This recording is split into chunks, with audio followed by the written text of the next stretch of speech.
What's going on, everybody? JT here, coming at you with another episode of Pokemon GO, and today we're going to be talking about this. Now, a few of you may be asking, what exactly is this thing? Well, it's a ticket for an upcoming event on November 2nd, and it gives you access to the special research known as a Colossal discovery, which a lot of people have theorized means that we might be getting ourselves Regigigas soon, the Gen 4 legendary Pokemon, also king of the Regis. It's the leader of the Regi trio, and it's a really neat Pokemon. But the reason why people think this is because Regigigas is known as the Colossal Pokemon, so we have a Colossal research for a Colossal Pokemon. It makes sense. And for a while, we didn't have anything else to go off of except for the word Colossal, but recently data miners also found this image of the Regi trio, and honestly, this just makes sense because Regigigas is the, Lord of the Regis. Obviously, the lower Regis would be coming out as well. So that's not overly exciting because, it's the Regi trio, everybody's favorite trash legendaries, but what could be cool about these, and I really hope they do it, is that we might get ourselves shiny Regirock, Regice, and Registeel, all of which are pretty decent shinies. Regice gets deeper blue color, so Registeel turns green, I actually like that one a lot, and then Regirock gets a darker brown color. Pretty solid, and if they don't choose to add them, I'm gonna be honest with you, nobody's gonna want to raid these things, if they're even gonna be in raids in the first place. We still don't know how these things are gonna be introduced, but yeah, if they don't add the shiny, they have to, because these things have been out for a while now. We've had them in raids often, and we've had them in the research breakthrough boxes, so it's about time that we've gotten ourselves some shiny Regis. Now let's dive into Regigigas' stats real quick. Take a look at him. He's a pure normal type Pokemon, which is really neat. This is the first time we've ever had a pure normal type legendary Pokemon. His max CP is 4,346. That's a really big CP. His attack is 287, his defense is 210, and his stamina is 221. It seems like a pretty solid Pokemon, though, from what I've heard. He's not exactly the best, and that may be because in the main series games, he had an ability called Slow Start, or I think that was what it was called, but basically, he would be half stats for 5 turns, because again, this thing is a monster after that, and I feel like Pokemon GO is probably going to nerf this thing as well, like they did with Slacking. If Slacking didn't have Yawn, Slacking would be a broken, overpowered Pokemon because its stats are really high. So they're probably going to nerf him. And the only weaknesses this thing has is to fighting types, and it resists ghost types, so it's definitely very different legendary, but again, if we're getting it in the special research, we're not going to be raiding it, so, put your Machamps away, but yeah, I'm excited for it, and its shiny form looks great. Shiny Regigigas looks fantastic, though I highly doubt we're ever gonna get it, but it's got a nice blue color to it, and I'm sure we'll get shiny Regigigas in the future, but definitely not for a while, at least not for another year or 2 years, I'm assuming that these mythicals and such will be shiny, but way down the line, but pretty solid shiny, I like it a lot. Now, this all seems kind of cool, right? We're finally going to be getting Regigigas, possibly. We might get some shiny Regis, It's all pretty neat. But one thing that a lot of people are kind of worried about here is that the only way you can obtain this ticket is that you have to purchase it. It's going to cost you $7.99. At least that's what the data miners have dug up. This price may go up, it may go down. We're not too sure yet. It's not set in stone that this event's even going to happen now. But as we're getting into it, let's just talk about the pros and cons of all this. One major upside to this ticket is that once you purchase it, you can play wherever you are. The event time is supposed to be from 11 a.m. to 8 p.m., and it doesn't matter where you are. So, if you buy the ticket, $8 is a lot cheaper than traveling to like a Safari Zone somewhere else. Though I love traveling to other countries and doing these events, it's expensive. It's very, very expensive. Or I can pay $8 and I can still have that kind of experience, but instead of having to spend all that money, I just play in my local city and try to enjoy it there. But on the opposite end, not everybody lives in a great place for Pokemon GO. There's a lot of rural players out there that live in places that have terrible spawns and almost no gyms or stops at all. They're still going to need to travel a little bit if they want to partake in this adventure, so they probably have to travel to their nearest city or whatnot, and some people might not have the option to do this. Or again, some people might be working too, There's going to be people missing out, sadly, and I can definitely see a lot of people being a little sore about it because they finally made a worldwide event, but even then, they're still not able to fully enjoy it.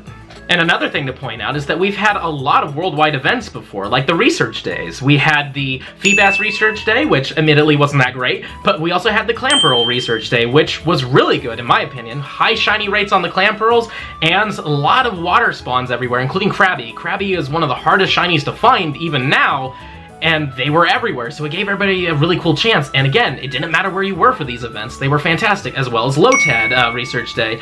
Again, high shiny rates on the Lotads and on the cast forms. There was a lot of shiny cast forms.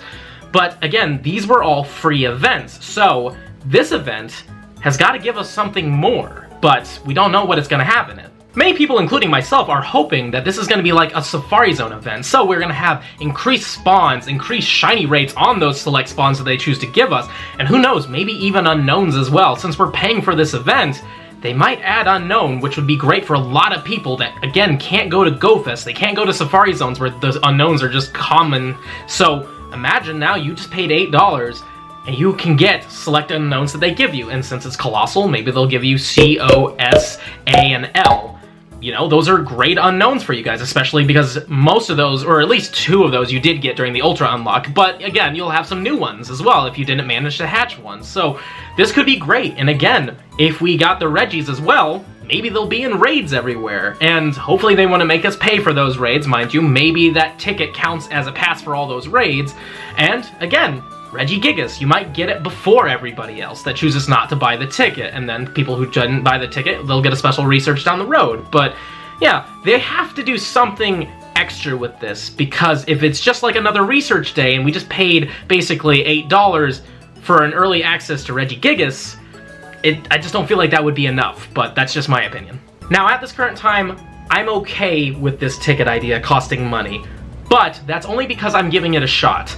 I want to see how good this is. If it's as good as we all hoped it is, great. If that means like increased spawn rates everywhere, increased shiny rates on those spawns, and a lot of cool extra stuff, including the special mythical or legendary they decide to throw in there, this is amazing. But if this ends up being a big bummer and we all hate it and it just doesn't work at all, then after that, then I'm not going to be all for these tickets, because again, if it isn't worth it, then I'm not going to spend money on it. But I do hope it works out, because this is a worldwide event that may be like a Safari Zone, and for a lot of you guys, you can't afford to travel internationally, and honestly, I can barely afford to do it myself. This stuff hurts me a lot. I'm not a rich guy, so maybe the option to only spend like maybe, you know, $80 on a cheap airline ticket to go to some different city or something like that in the United States, just for fun, you know, to mix it up a little bit, and on top of that, I get to have this fun event while I'm there.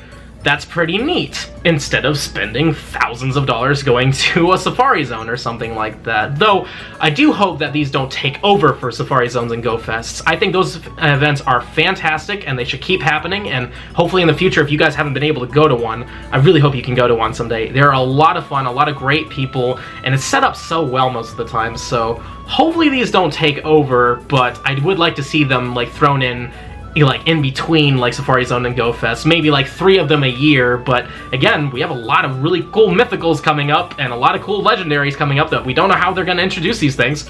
These tickets might be the way to introduce them in the future, so who knows, this could be the next best thing, and we're all going to look back and think, wow, why were we complaining about this, because this is amazing. Or we could possibly look back on it and think, wow, this was the worst idea ever, why did they even think of it? But we don't know yet. Now, the biggest concern I've heard, and I personally do agree with it, is we're all kind of concerned with, could this possibly become the future of Pokemon Go, where we're going to have to pay for literally every single event, which is kind of a scary one. Like, it's a possibility that Pokemon Go could be trying to be going down this road of that you'll have to pay to do every single event, including some people think maybe even community days, which I personally don't think they will ever charge for community days. I mean, they have boxes for it, so I mean, you're still kind of paying for it if you choose to buy those boxes, but yeah, I think community day will always be kind of a free one. But yeah, what if in the future they decide that all the research days that they come up with have to be paid for? And I don't like that idea, because I've spent enough money on this game as it is. I don't even want to know how much I've actually spent on this game, because I'd probably be very shocked about it. But yeah, like, all in all, it is a scary prospect, and I do hope that they keep the free events coming as well, and that these will be a very rare thing, but when it does come out, it's well worth it. But again, we just don't know until we finally get it, and like I said, just give it a shot. But again, if you don't like it, like, protest with your wallet.